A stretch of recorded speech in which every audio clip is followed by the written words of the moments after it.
जो 10 महीने की ये सरकार रही है, ये 10 महीने में एक काम ऐसा करा हो इस सरकार ने, एक सिंगल काम ये गिना दे और वोट ले। चुनाव को श्रद्धांजलि देने का है और उनके विजन को, उनके मार्गदर्शन पे चलने का चुनाव है। इसी पे हम सब कांग्रेस बेरोजगारी भत्ता नहीं दे सके, बच्चों को स्कॉलरशिप नहीं दे सके, किसान को खाद नहीं दे सके, बिजली नहीं दे सके, ट्रांसफार्मर खंभे नहीं दे सके, वो सरकार सत्ता के अंदर बने रहकर क्या करना चाहते? और हम 100 चीजें ऐसे बता सकते हैं जो आम जनता के लिए कांग्रेस सरकार ने शुरू करी और उनको बंद किया गया।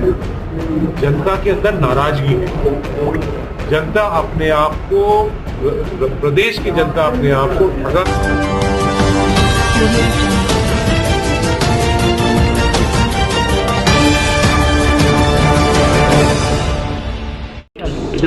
आप लगभग कांग्रेस के प्रत्याशी तय हैं, क्या प्राथमिकताएं आपकी रहेंगी? भाजपा ने भी सामने घोषित कर दिया है, किस तरह की प्राथमिकताएं आपकी रहेंगी और कैसे आपको लगता है कि आप एक उचित उम्मीदवार यहाँ पे हो?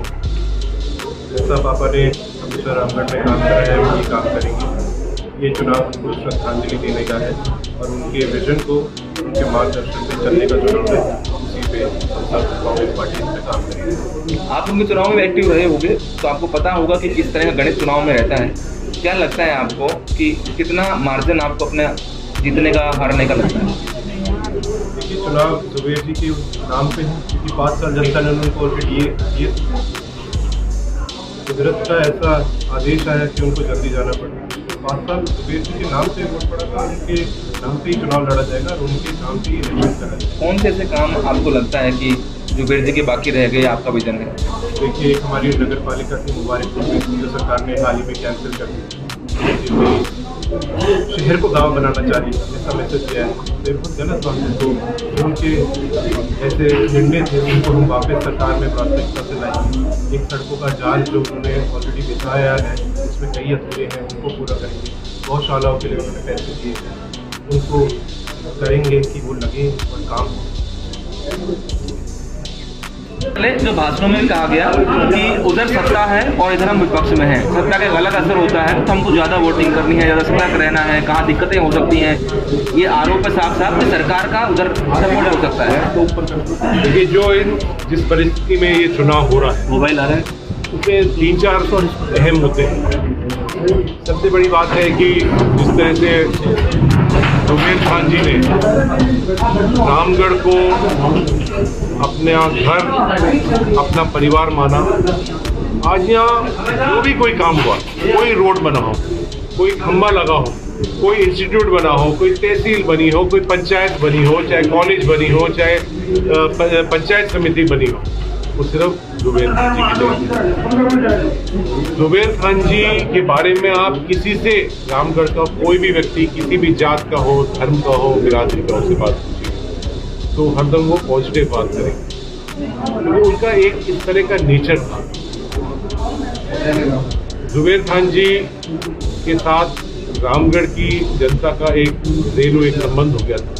भारतीय जनता पार्टी यहाँ धर्म के नाम पर, बिरादरी के नाम पर चुनाव लड़ती है। यहाँ की रामगढ़ की जनता इस बात को भली भांति जानती है, कौन यहाँ विकास करवाया है, कौन यहाँ विकास आगे करवा सकता है। और इसके साथ साथ जो 10 महीने की ये सरकार रही है, ये 10 महीने में एक काम ऐसा करा हो इस सरकार ने, एक सिंगल काम ये गिना दे और वोट ले। ये एक ओपन चैलेंज हम इस सरकार को देना चाहते हैं। और हम 100 चीजें ऐसे बता सकते हैं जो आम जनता के लिए कांग्रेस सरकार ने शुरू करी और उनको बंद किया गया। जनता के अंदर नाराजगी है, जनता अपने आप को, प्रदेश की जनता अपने आप को ठगा महसूस कर रही है।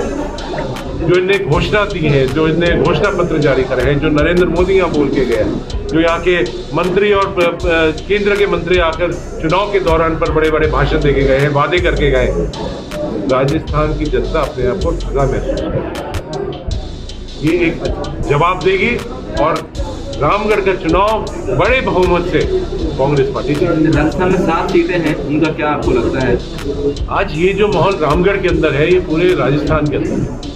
आज चुनाव राजस्थान के अंदर हो जाए तो ये सिंगल डिजिट पर रहने वाले हैं। नाराजगी है जनता के अंदर, ना शासन चल रहा है ना प्रशासन चल रहा है। आज लॉ एंड ऑर्डर की जो सिचुएशन है, महिलाओं के ऊपर अत्याचार की बात है, आज कोई काम नहीं हो रहा है, अफसरशाही चल रही हुई है, मंत्री सक्षम नहीं है काम करने के लिए। तो एक तरह से यहाँ राज भी चल रहा है नहीं चल रहा है किसी को नहीं जवाब दो। सर, आप रामगढ़ में विपक्ष नहीं हो, आप तो राजस्थान में विपक्ष के नेता हो। किस तरह आप राजस्थान में रामगढ़ की सीट निकालेंगे, किस तरह आप राजस्थान की 7 सीटें निकालेंगे? क्या कोई ऐसी स्ट्रेटेजी है जो आप कार्यकर्ताओं को बताओ? देखिए, कार्यकर्ता पार्टी की रीढ़ है और चुनाव जो निकलेगा कार्यकर्ताओं की मेहनत से ही निकलेगा। पूरे प्रदेश की जो जनता है उसने कांग्रेस का शासन भी देखा है, बीजेपी का भी देखा है, और हालत ये है कि पिछले 10 महीने से कहीं भी ऐसा नजर नहीं आ रहा कि राजस्थान के अंदर कोई सरकार चल रही। सरकार भी एक प्रकार से सर्कस की तरह चल रही है। इनके विधायक, इनके मंत्री रोजाना इस प्रकार के बिगड़े बोल बोलते हैं कि खुद उन्हीं के लोगों को समझाने की बात कहनी है। ये हालत इस सरकार की है, कोई निर्णय लेने में सक्षम नहीं है। ब्यूरोक्रेसी जो है वो सरकार को चला रही है। राजस्थान जो हमेशा एक इस प्रकार का राज्य रहा है जो शांत प्रिय है, आज उस राज्य के अंदर हम बात करें तो रोजाना 19 महिलाओं के साथ, छोटी बच्चियों के साथ बलात्कार, गैंगरेप की घटना रोजाना दर्ज हो रही है। राजस्थान में 27 मामले रोजाना जो है दलित एट्रोसिटी के राजस्थान के अंदर। कानून व्यवस्था की हालत ये है कि व्यापारियों का खुलेआम मर्डर हो रहा है, पुलिस के कांस्टेबलों पे सरेआम ट्रैक्टर से कुचलकर मर्डर किया जा रहा है, पुलिस के लोगों को सुसाइड करना पड़ रहा है, एसपी की खुद उनका डिपार्टमेंट जासूसी करा रहा है। ये हालात तो इस डिपार्टमेंट के इन लोगों के। मैं ये कहना चाहूँगा ये सरकार जो है ये सर्कस करना छोड़े और जनता के मुद्दों पे आए, जनता के बीच में आए। जनता ने जिस प्रकार से चिरंजीवी योजना का स्वागत किया था, जनता का जो भला हो रहा था, आज उस योजना को कमज़ोर करने का काम इन लोगों ने किया। 10 लाख का दुर्घटना बीमा इन लोगों ने बंद करने का काम किया। इंदिरा गांधी स्मार्टफोन योजना इन लोगों ने बंद करने का काम किया।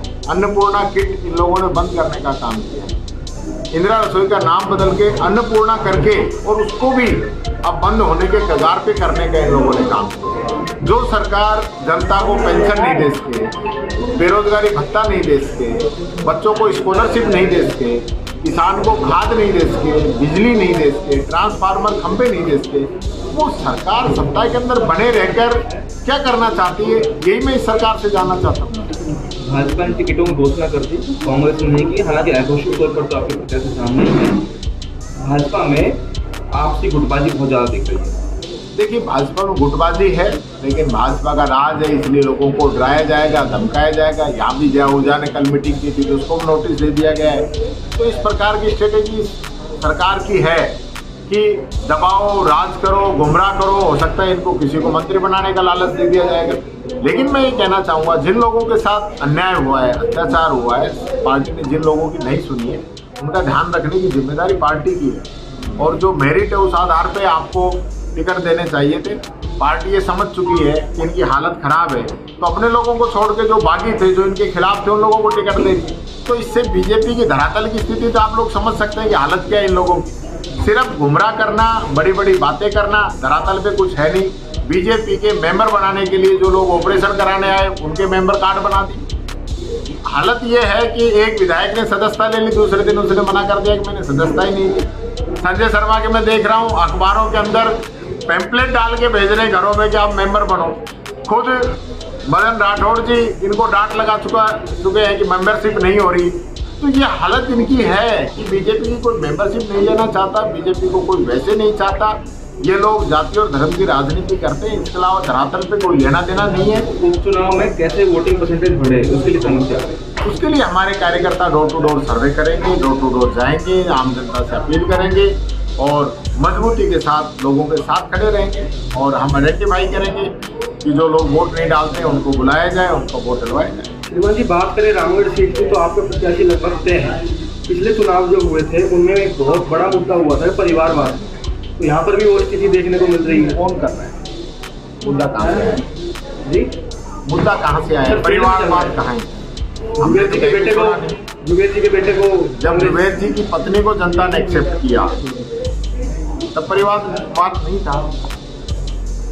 तो जनता क्या चाह रही कांग्रेस के है, पास कोई अन्य प्रत्याशी नहीं है? नहीं सारे परिवारवाद नहीं है। जी पिछले तय किया है। मैं ये कहना चाहूँगा, जो भारतीय जनता पार्टी परिवारवाद की बात करती है, वसुंधरा राजे के बेटे क्या हैं? आज वसुंधरा जी एमएलए, उनके बेटे सांसद हैं। ये परिवारवाद राजनाथ सिंह से पूछिए, प्रमोद महाजन के परिवार से पूछिए, अभी हमारे पड़ोस में हरियाणा बॉर्डर लगता है, राव इंद्रजीत जी से पूछिए परिवारवाद क्या है। परिवारवाद वो है कि पूरा परिवार पदों पे रहे, एक के बाद एक, दूसरा तीसरा, मैं ही एमएलए, मैं ही प्रधान, मैं ही जिला प्रमुख, मैं ही वो है परिवारवाद। ये कोई परिवारवाद नहीं है। इनकी सीट है, परंपरागत रूप से जुबेर जी सीट से लड़ते आए हैं, जनता ने समर्थन दिया है, और इसको हम परिवारवाद कहाँ से कहेंगे जी? जनता के बीच में जा रहे हैं अपने, जनता उसको एक्सेप्ट करेगी तभी तो कोई बात नहीं। जनता एक्सेप्ट कर रही है, जनता का मन है कि जुबेर जी का जो एक सपना था रामगढ़ के विकास को लेकर, रामगढ़ को आगे ले जाने के लेकर, उसको उनके बेटे पूरा करें। Subscribe now and press the bell icon. Never miss an update.